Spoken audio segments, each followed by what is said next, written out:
mengizinkan kami berkumpul di tempat yang Engkau berkahi. Ya Rabb. Ya Allah, berkahi pertemuan kami. Jadikan saat ini adalah saat di mana Engkau hujamkan hidayah kepada kami. Jadikan saat ini adalah saat di mana Engkau mengangkat dosa-dosa kami. Jadikan saat ini adalah saat di mana Engkau turunkan rahmat-Mu kepada kami. Duhai Allah, angkat penutup hijab turunnya hidayah-Mu kepada kami. Angkat dosa-dosa kami. Ya Allah, titip semua yang ada di luar jangkauan kami. Kami titip kegelisahan kami titip keresahan kami titip yang menjadi kegundahan. Kami titip semua yang kami tinggalkan, ya. Temani kami, ya Allah. Temani kami. La haula wa la quwwata illa billahil aliyyil. Amin. Alhamdulillah, segala puji bagi Allah. Tidak pernah berhenti memberi nikmat kepada kita semua. Tidak terasa ketemu, rasanya baru kemarin, walaupun di tempat yang berbeda. Tapi insya Allah yang berbeda adalah kondisi hati kita. Lebih baik. Amin. Lebih bahagia, lebih bersemangat, ya, untuk semakin dekat dan semakin taat kepada Allah Subhanahu wa Ta'ala. Alhamdulillah.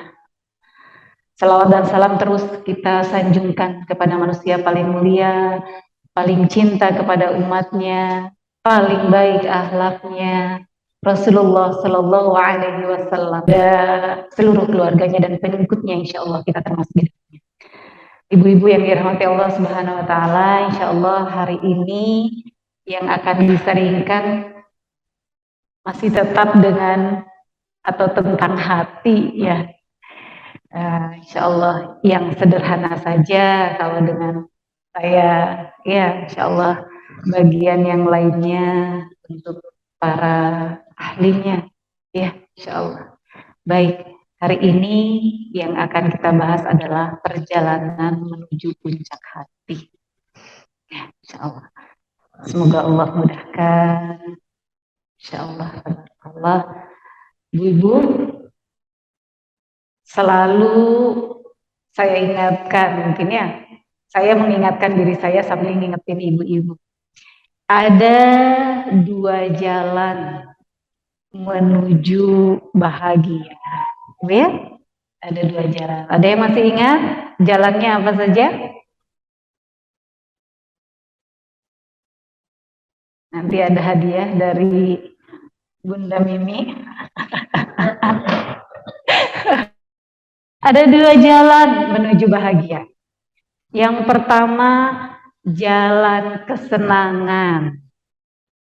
Yang kedua, jalan ketenangan. Ya, ada dua jalan. Cuman beda huruf aja. Yang satu kesenangan, yang satu ketenangan. Iya. Ibu-ibu mau pilih jalan yang mana buat bahagia? Pinter. Paling pinter ibu-ibu tuh ya, Masya Allah. Dua-duanya. Iya. Iya. Iya, karena semua manusia pasti pengen dapetin yang banyak gitu. Betul ya, kata Rasulullah Shallallahu Alaihi Wasallam. Ini dalam hadis Bukhari ya, riwayat Bukhari dikatakan bahwa seandainya seorang anak Adam itu memiliki satu lembah emas, banyak nggak Bu? Satu lembah emas, banyak banget ya. Tentu dia akan menginginkan dua lembah emas. Betul nggak Bu? Kalau sudah punya satu rumah, pengen nambah dua, pengen nambah lagi ya. Begitu kata Rasulullah. Sama sekali tidak akan memenuhi mulutnya, nggak akan pernah merasa puas, ya. Selain tanah masuk ke mulutnya, artinya apa? Kematian. Jadi kalau belum mati mah kita akan terus begitu ya, nggak akan pernah puas, ya. Dan Allah senantiasa menerima taubat orang-orang yang bertaubat. Nah, ini jalan kesenangan dipilih oleh orang-orang yang menjadikan dunia sebagai tujuan. Jalan yang tidak akan pernah memberikan kepuasan kepada siapa yang memilihnya. Jadi dijamin kalau ibu-ibu pengen bahagia lewat jalan ini, ya, pasti kayak dikejar-kejar apa gitu ya. Nggak akan pernah ada puasnya. Berbeda dengan orang yang menempuh jalan ketenangan. Ya.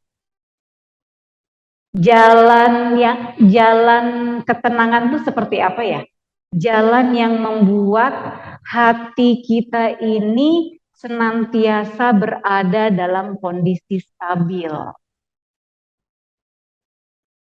Mungkin ngerasa sedih ada, mungkin ngerasa kecewa, mungkin juga ngerasain marah dan lain sebagainya, tapi itu nggak lama-lama. Ya. Jalan yang dipilih orang-orang yang senantiasa menginginkan hatinya menjadi tenang. Tapi jalan ini hanya akan didapatkan oleh orang-orang yang senantiasa mengingat Allah. Gimana Bu ayatnya? Ini kalau orang DT mah ingat banget. Karena ini mah banget Masya Allah. Apa ya? Seperti apa ayatnya? Bahwa hanya dengan mengingat Allah hati kita menjadi tenang. Ala bizikrillahi tatma'innul qulub. Ya dapat. Hadiahnya disiapin. Siapin Teh Din ya, hitungin ya. Ada yang udah nyiapin nih. Iya. Orang-orang yang beriman itu hati mereka menjadi tenang dengan mengingat. Ada banyak di luar sana yang berpikir bahwa kalau saya sudah punya rumah, ketika lagi nggak punya rumah, dia berpikir dengan demikian akan menjadi tenang. Ya. Ada yang berpikir, sepertinya kalau sudah menikah,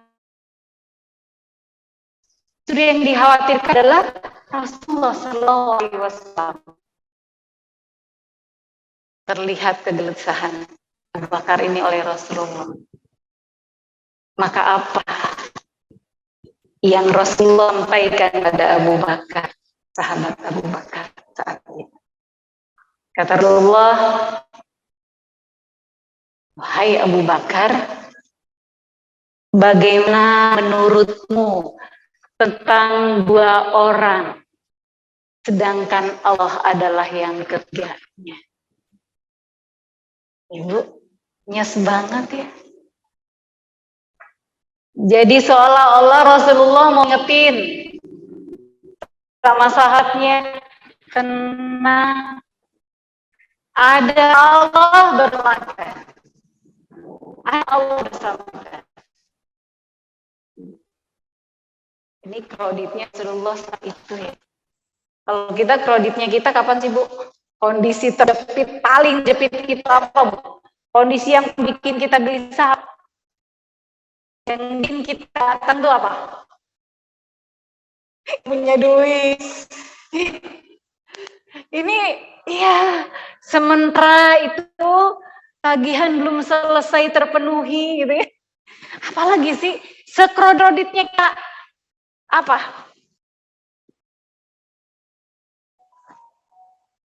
Maka ingat kalimat yang dikatakan oleh Rasulullah kepada sahabat Abu Bakar ini.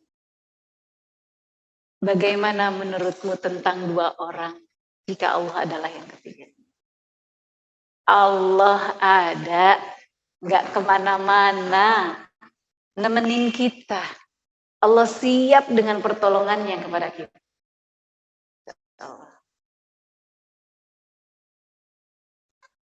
Maka ada satu perkataan dari Ibnu Taimiyah. Kata beliau, sungguh kasihan orang-orang yang cinta dunia.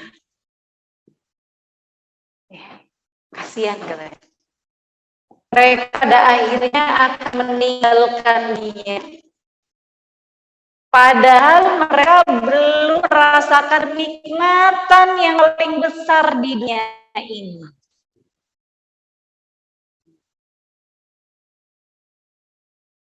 Maka bertanya, apa kenikmatan paling besar dunia ini?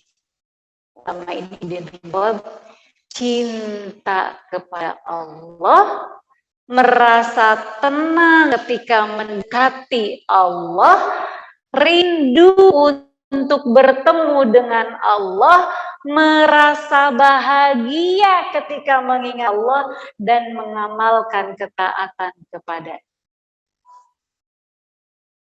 Jadi katanya kasihan banget. Ya. Kenapa? Karena orang-orang yang cinta dunia, dia akan menghabiskan seluruh waktunya, dia habiskan seluruh energinya, pikirannya, untuk apa? Untuk dapetin dunia. Padahal sebanyak apapun pencapaiannya, sebanyak apapun yang dikumpulkannya, itu pasti ditinggalkan. Maka mungkin kita mesti ikrar nih sama dunia nih. Kita berikrar sama dunia. Wahai dunia,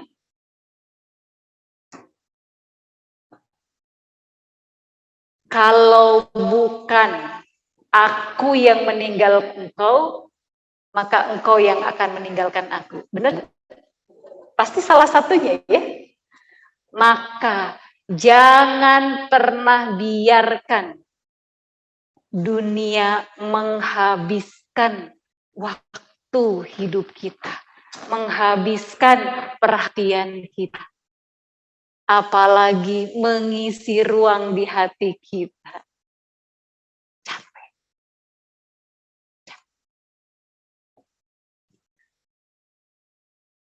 Sayang, waktu kita habiskan untuk itu, sementara ada kenikmatan. Yang sebetulnya kenikmatan itu itulah yang harus kita perjuangkan, yang harus kita ikhtiarkan, yang harus kita cari tahu gimana caranya untuk dapat kenikmatan itu. Apa tadi? Cinta kepada Allah. Ya, karena kalau udah cinta sama Allah akan tenang. Tenang hidup kita. Ya. Senang untuk berdekatan sama Allah.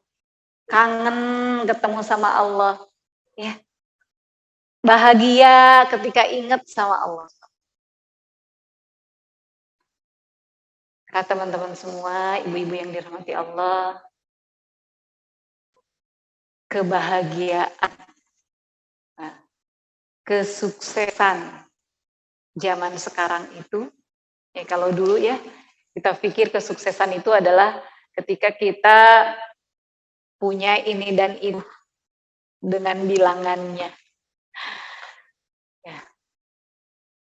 Tapi kesuksesan zaman sekarang itu adalah ketika kita mendapatkan ketenangan dan pulang kepada Allah dalam keadaan nafsu mutmainnah. Karena itu yang dipanggil sama Allah. Karena jiwa-jiwa yang tenang yang akan dipanggil sama Allah di akhir hidupnya. Ya ayatuhan nafsul mutmainnah, irji'i ila rabbiki radiyatan mardiyah. Fadkhuli fi ibadi wadkhuli jannah. Jadi cita-cita terbesar hidup kita adalah pulang dengan nafsu mutmainnah. Pulang dengan penuh ketenangan, pulang dengan keridhaan Allah Subhanahu wa taala. Itu cita-cita. Kalau mereka di luar sana cita-citanya ngumpulin banyaknya, hitungan dunia. Kalau kita cita-citanya apa harus dipikirkan sekarang, gimana caranya pulang dalam keadaan ridho. Makanya mang pulang.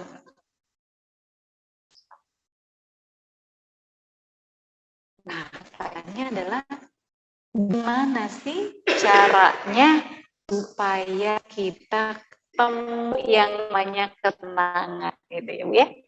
Nah, kita masuk ke di mana sih ketenangan hati itu berada? Ternyata ia berada di hati orang-orang yang ridho terhadap apapun ketentuan dari Rabb. Sekali lagi, di mana ketenangan itu berada? Di hati orang-orang yang ridho terhadap ketentuan dari Allah. Gimana ia bisa ridho? Karena dia yakin semua berasal dari Allah. Tapi ada panjangnya nih. Berasal dari Allah yang mencintai diri. Iya tahu sih. Kalau kita kenapa? Iya, ini juga atas izin Allah. Tapi kita suka lupa. Allah itu cinta sama kita. Allah tuh sayang sama kita. Allah tuh maha adil.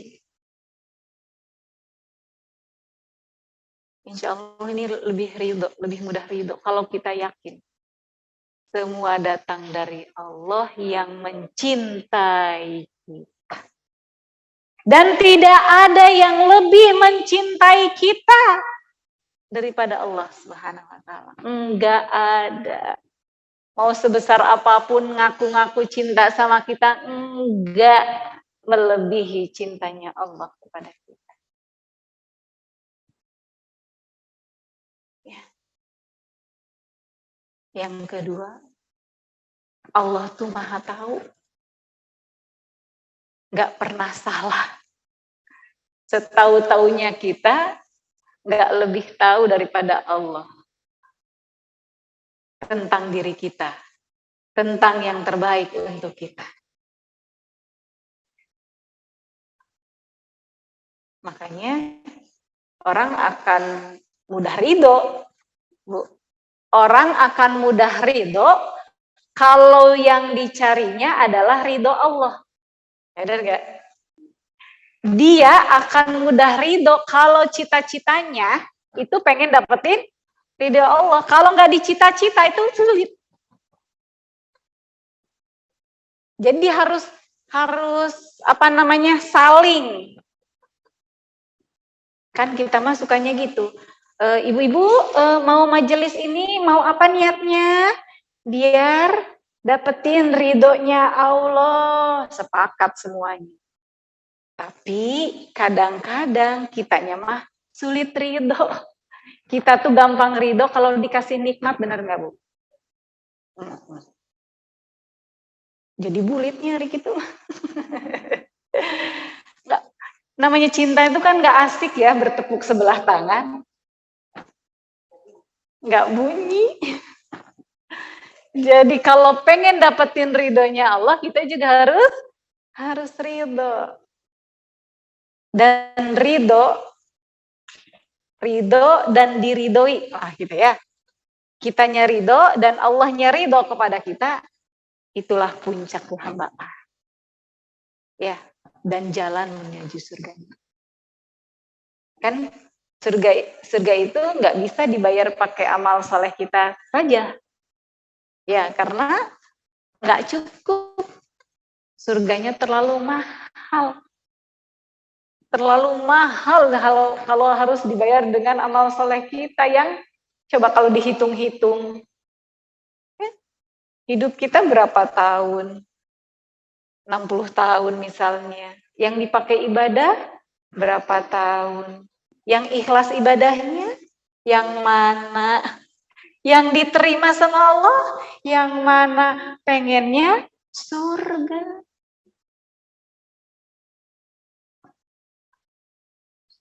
La tayastu min rahmatillah. Jangan pernah berputus asa dari rahmatnya Allah. Karena kata Allah, rahmatnya Allah itu mendahului murkanya. Mau sebesar apapun dosa hambanya, masih lebih dahsyat kasih sayangnya Allah kepada kita. Gitu. Makanya yang kita cari itu adalah keridhoannya Allah. Cuman syaratnya tadi, kita harus ridho juga terhadap semua ketentuan Allah. Kita kadang suka ada yang katakan, coba aja ya, seandainya kamu nggak nurut sih nasihat aku, coba kalau nurut nggak bakalan kejadian kayak gitu. Seolah-olah kita yang nentuin kalimat-kalimat kayak gitu. Atau kalimat, ya Allah, kenapa sih harus saya? Kenapa Allah nggak ngertiin aku sih? Kenapa bisa kayak gini? Allah nggak adil. Sadar nggak sadar? Kadang-kadang kita ngucapin kalimat-kalimat yang kalau dimaknai lebih dalam, kita tuh nggak ridho. Maka ini ada hadis riwayat Abu Daud, juga Ibnu Majah, Ibnu Hibban juga mengatakan ini ya. Karena sering kita melafalkan kalimat-kalimat yang seolah komplain sama Allah, gitu ya. Dikatakan, seandainya kamu menginfakkan emas sebesar gunung Uhud di jalan Allah, kita infakkan emas di jalan Allah. Keren ya, Insya Allah. Banyak banget kan gunung Uhud, emas lagi. Gitu ya. Allah tidak akan menerimanya darimu, gak diterima sama Allah. Infaknya ini sebelum kamu beriman kepada qadar, ketentuan Allah. Dan kamu meyakini bahwa apa yang telah ditakdirkan mengenai dirimu pasti tidak akan meleset. Jadi apa-apa yang sudah ditakdirkan sama Allah tuh nggak akan pernah meleset. Dan apa yang telah ditakdirkan tidak mengenai dirimu pasti tidak akan pernah menimpa kita. Dan jika kamu mati tidak dalam keyakinan seperti ini, pasti kamu menjadi penghuni neraka. Itu gara-gara kita nggak ridho.